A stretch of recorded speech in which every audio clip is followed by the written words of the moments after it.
Assalamualaikum warahmatullahi wabarakatuh. Perkenalkan, nama saya Wiwi Pariyati. Saya mahasiswi Universitas Nasional. Dalam video ini saya akan mempresentasikan tentang manajemen perbankan, di mana poin-poinnya yaitu pengertian bank dan lembaga keuangan. Kedua, menjelaskan sistem perbankan di Indonesia. Ketiga, struktur dan organisasi bank. 4, manajemen dana bank. Dan terakhir, manajemen likuiditas. Video ini adalah untuk memenuhi mata kuliah manajemen perbankan dengan dosen Pak Nunu. Oke, saya mulai. Di sini ada pengertian bank. Menurut Undang-Undang Nomor 10 Tahun 1998, yang dimaksud dengan bank adalah badan usaha yang menghimpun dana dari masyarakat dalam bentuk simpanan dan menyalurkannya ke masyarakat dalam bentuk kredit dan atau bentuk-bentuk lainnya dalam rangka meningkatkan taraf hidup rakyat banyak. Secara sederhana, bank juga dapat diartikan sebagai lembaga keuangan yang kegiatan usahanya adalah menghimpun dana dari masyarakat dan menyalurkannya kembali dana tersebut ke masyarakat serta memberikan jasa-jasa bank lainnya. Untuk definisi lembaga keuangan yaitu menurut Undang-Undang Nomor 14 Tahun 1967 ialah semua badan yang melalui kegiatan-kegiatannya di bidang keuangan menaruh uang dari dan menyalurkannya ke dalam masyarakat. Artinya, kegiatan yang dilakukan oleh lembaga keuangan selalu berkaitan dengan bidang keuangan, di mana kegiatannya apakah hanya menghimpun dana atau hanya menyalurkan dana atau kedua-duanya. Lembaga keuangan sendiri ada dua macam, yaitu lembaga keuangan bank dan lembaga keuangan non-bank. Perbedaannya atau perbandingannya yaitu kalau lembaga keuangan bank, lembaga yang kegiatannya yaitu menghimpun dana dari masyarakat dan menyalurkan dana tersebut ke masyarakat dalam bentuk pinjaman, melaksanakan kegiatan jasa keuangan lainnya.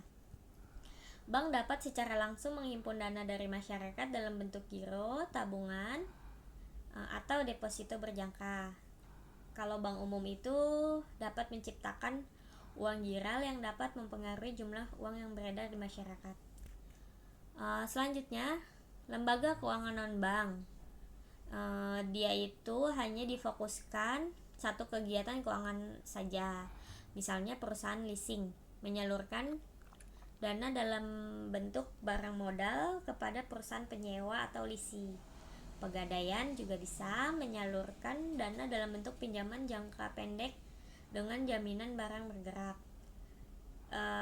Lembaga keuangan non-bank tidak dapat secara langsung menghimpun dana dari masyarakat seperti halnya tadi bank umum ya. Dia tidak bisa untuk bentuk giro, tabungan, dan deposito berjangka. Juga tidak bisa menciptakan uang giral tersebut. Kemudian untuk struktur organisasinya, di sini saya akan mencoba dengan contoh adalah Bank BNI Syariah, di mana yang paling puncaknya itu ada RUPS, Rapat Umum Pemegang Saham, dengan di bawahnya yaitu Dewan Komisaris, Dewan Pengawas Syariah. Untuk di bawahnya lagi yaitu Direktur Utama. Di bawahnya lagi ada Direktur Bisnis Retail dan Jaringan, Direktur Bisnis Komersial, Direktur Keuangan dan Operasional, dan Direktur Kepatuhan dan Risiko.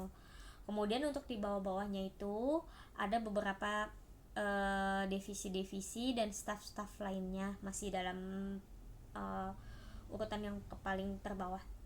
Kemudian yang paling bawah yaitu adalah kantor wilayahnya.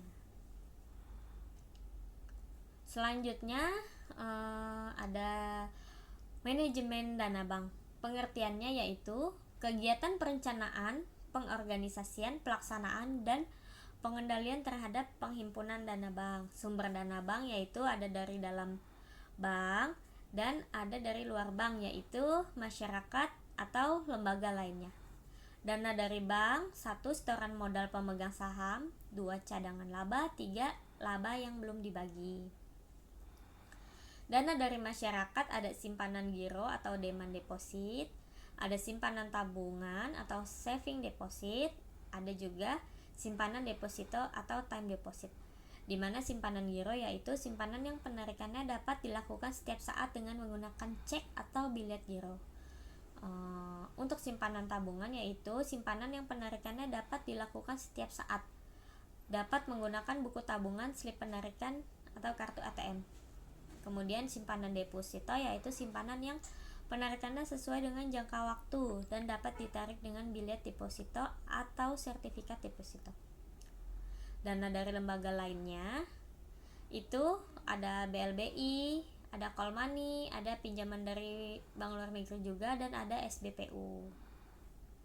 Kemudian untuk definisi giro dan cek yaitu giro adalah simpanan yang penarikannya dapat dilakukan setiap saat dengan menggunakan cek, bilet giro, sarana perintah lainnya, atau dengan cara pemindah bukuan. Penarikannya ada tunai dan non tunai, bisa juga setiap saat, berkali-kali dalam satu hari.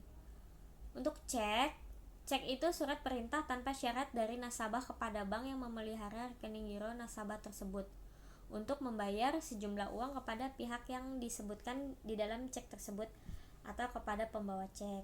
Bentuknya yaitu ada kertas kotak itu, dan untuk ada tanda tangan, ada untuk yang ditulis-tulis juga. Selanjutnya yaitu pengertian dari manajemen likuiditas. Untuk pengertiannya, likuiditas bank adalah merupakan tindakan penyelesaian seluruh hak dan kewajiban bank sebagai akibat pencabutan izin usaha dan pembubaran badan hukum bank. Jadi, likuidasi bank bukanlah sekedar pencabutan izin usaha dan pembubaran badan hukum bank, tetapi berkaitan dengan proses penyelesaian segala hak dan kewajiban dari suatu bank yang dicabut izin usahanya. Jenis-jenisnya yaitu ada deposit liquidity, ada juga portofolio likuiditas. Tujuannya untuk manajemen likuiditas ini yaitu 1. Menjaga posisi likuiditas bank agar selalu berada pada posisi yang ditentukan bank sentral. 2. Mengelola alat-alat likuid agar selalu dapat memenuhi semua kebutuhan cash flow, termasuk kebutuhan yang tidak diperkirakan, misalnya penarikan yang tiba-tiba terhadap sejumlah giro atau deposito berjangka yang belum jatuh tempo. 3. Sedapat mungkin memperkecil adanya idle fund.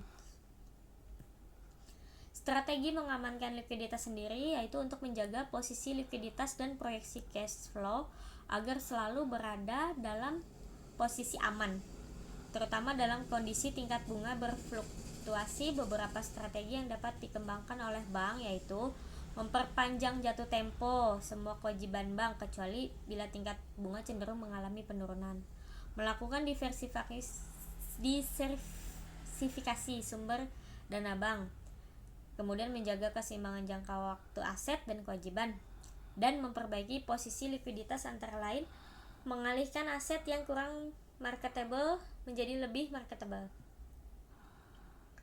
Konsep likuiditas: bank dianggap liquid apabila memiliki sejumlah likuiditas atau memegang alat-alat liquid cash asset.